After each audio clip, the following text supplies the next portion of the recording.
Okay, buddy. Yep. Just make sure the first time. Yep. Says on. Check, check, 1, 2, 3. All right, let's start like we always do. Your name. Okay, Chuck Todd, Chief White House Correspondent, Political Director, NBC News. You say it like Inspector Clouseau? Inspector Clouseau. White House. That chief, oh. Yeah. So anytime I want to say something off camera, I'll just yank the cord. It's not the kind of control I want to give up. No? Good. I'm out of here. Forget it. Christopher. What's with all the noise coming from that machine? My droid. A droid. Yeah. You know my favorite part? Have you seen the advertisements for the droid? I have. All right. Have you seen the mini, tiny, fine print copyright? No. Do you know that they have to, the word droid, do you know who copyrighted it? You know who? I heard that. Yes. Isn't that stunning? What did I say? Microsoft has to pay a fee, I guess, right? Because the word droid is copyrighted by George Lucas. You know, in Star Wars. That actually leads into my first question. Well, there you go. You're I'm all about a segue. You're a pro, man. All right. Which is, what's your favorite Star Wars character? My favorite Star Wars character? Well, I said the right answer is Harrison Ford. But I love the Wookiee. I mean, Chewbacca was just sort of... I used to be able to do my own Chewie, so there you go. No, I like... That was a good impression, too. You know... I have to put up subtitles, though. What were you saying? You don't want to know, right? Exactly. It was something about Robert Gibbs. Oh, all right. Yeah. He is sort of the Chewbacca to Barack Obama's Han Solo, right? There you go. Yeah, there it is. Excellent. Yeah. Well, that's the headline. Right? There it is. Robert Gibbs is Chewbacca. How do you ask that without saying what's your least favorite Star Wars character? It was definitely British accented Princess Leia for the 2 seconds that she would have the British accent in the first Star Wars, or whiny Luke in the first Star Wars. You know, and one Pratt, you know, when he was just like, he really was sort of like the worst. He was the worst hero character. It's amazing how poor he was of a hero, and how for as great as that movie is, he is like a poor hero. Yeah, you know, it's over time that you realize. Yeah, you realize you're like, wow, it's like, yeah, it's all right, and then you realize, oh, he's supposed to be the hero. He was written to be the star. Wow, he stunk. You know, at it. And Harrison Ford was like so much better at being the, you know, the rogue hero. Anyway. I have to congratulate you for not saying Jar Jar Binks. Is that a generational thing? Did you even see Who would say Jar Jar Binks, right? He's the most annoying character. True. Yeah, but that's like the next three. I don't know. They It's. don't count, right? I think they don't count. Only the third one even came close to being a legitimate movie. I mean, but you know, whatever. He got caught up in his whole.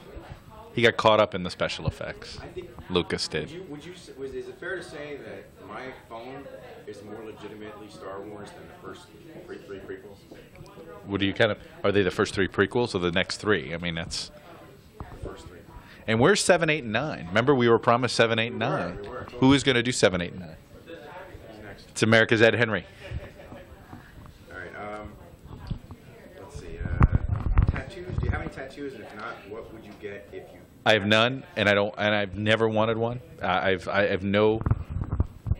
I don't mind pain, except I just don't understand why do I want something that's going to look old and wrinkled in 20. It's sort of like a tattoo. It's like that is one of those. Look, I did the earring thing in high school.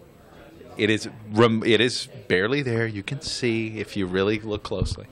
But at least that isn't, and it's kind of permanent. I think the hole is still technically there. The whole tattoo thing never.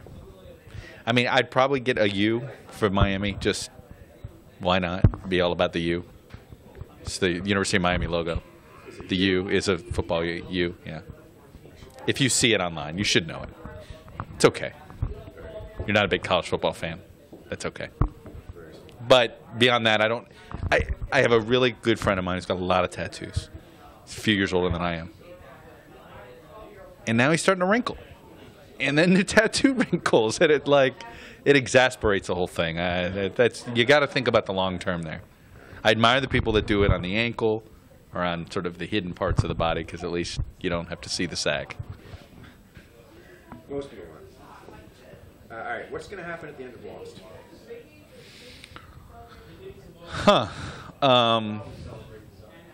Well, obviously they're telling us it's this whole heaven and hell thing.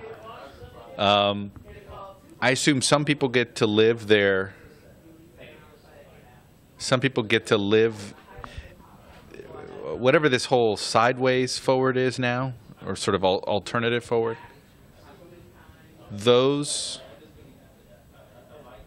That's their heaven, is what I'm assuming. Not the island's not heaven. The sideways world. That's what I was going to go for. Sideways world is heaven. They get to live this better life, and then the island's purgatory, I assume. I don't know. Going for the biblical interpretation. Well, it seems like that's all they. Every time you think they're like steering away from the biblical, they bring you back. So I don't know. You know, just give me an ending. I don't care what it is. Just give me an ending. I'm still bitter that there's never been an ending to Benson, which was as a kid an obsessive show of mine. I obsessed over it. Nobody else liked it. I love Soap. Benson was the spinoff of Soap. Of course, you know this, Tommy. The last episode, before it was canceled, Benson runs for governor against the governor. Benson runs as an independent. It's too close to call, and you never find out who won. Come on. Don't do that to me, Lost. ABC already screwed me once on Benson. Don't screw me again. That has got to be the first time I've ever. I mean, I was A first Benson reference? Yeah. Battlestar Black. But I gave you a Benson reference. Who will? No one else will. I promise you that. That's an exclusive. It was. That's great. What is your porn star name? It is. Am I? I don't think I should say it. Are you using the formula? Or? Yeah, using the formula. Some people might be offended by what my first pet's name was, and it wasn't me who named the pet. It was my father, but he's deceased. I can't do it. I'll just say my last name is Bernstein. I'll just say this. It was a word that was used a lot on the Jeffersons back in the day. And we had a white cat, and the last name was Bernstein, and I'll leave it at that.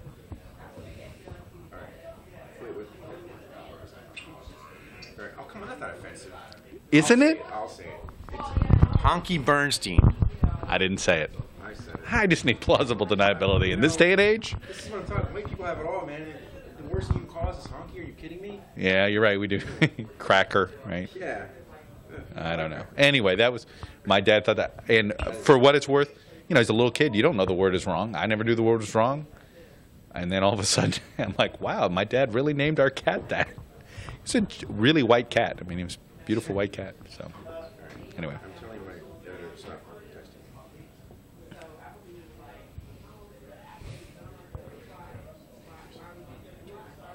Oh, and I have the other formula is, which one is which? Because that's one, and then the other one is soap opera name David Tigertail, a much better name. That I think is my soap opera name. David Tigertail? Would be a much better porn star name. You're right, actually. I know. I was born on Tigertail Avenue, so in Coconut Grove. I think my porn star name is Tiger Front Street. All right, Betty or Veronica? You don't know Betty and Veronica are? Are you kidding me? Oh, the Archie comics? I don't know, Veronica.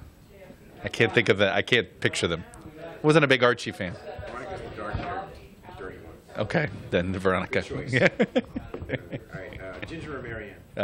Marianne. Yeah, just, you know, you want to be able to have a conversation when you're done. When you're done. Baby, scary, posh, or ginger, or sporty? Spice. What's your favorite spice girl? Man, whichever one didn't marry Beckham. That was four of them. So. Do we think? How about whichever one didn't sleep with Beckham? All right. Okay. So you had a full dance card there. Yeah, I know. Baby, scary. Posh. I guess posh. The names at least got a little more. The one who married him. Really? Oh, and then I don't know. I go scary. Okay. And what's your best karaoke song? Centerfold, Jay Gosband. You want to play a verse with a couple of bars? No, but I just know I can do the whistle pretty well. I can do the whistle too, which is hard. We'll have to pay for that. I know, exactly. All right. And then I took a quick for me. It was Hans Nichols. I love Chuck Todd. Chuck Todd is my hero. Hans. Chuck Todd. Chuck. All right, Hans. Best socks in the bureau. Best socks in the moon. Question of the day: what do you make of the Tea Party? What do I make of it? Look, I think we're learning more and more that it's sort of an organized. They are disaffected Republicans who are now organized. I think there was this group of disaffected Republicans, mostly, I think, born out of the Ron Paul rallies in '08. In fact, if you actually covered Ron Paul, I covered Ron Paul in Iowa, New Hampshire, and some of these places. The rhetoric's some of the same. Some of the people are the same. Some of their complaints about what's going on in government, in Washington, Congress are the same. And that is sort of the core, and it's grown out from there. I think there's sort of this frustration, but it's these disaffected Republicans that are now organized, and I think they hadn't been organized before. And I think now they're turning into a constituency group that will have influence inside party primaries in the same way Christian conservatives do. You have to satisfy that if you're a Republican. You know, it's just going to be another constituency group whose box you have to check if you're a Republican. And tell me what you like about Robert Gibbs. You know, it's I like the fact that he's a big sports fan. He and I we share an interest in college football. Not many people in Washington that you have to cover all the time in doing this job. Can you also talk about college football recruiting? And he's one. He may be the only person in this building, other than myself and David Jackson of USA Today, who enjoyed talking about college football recruiting. So there you go. Put me to sleep with that college football stuff. Sorry.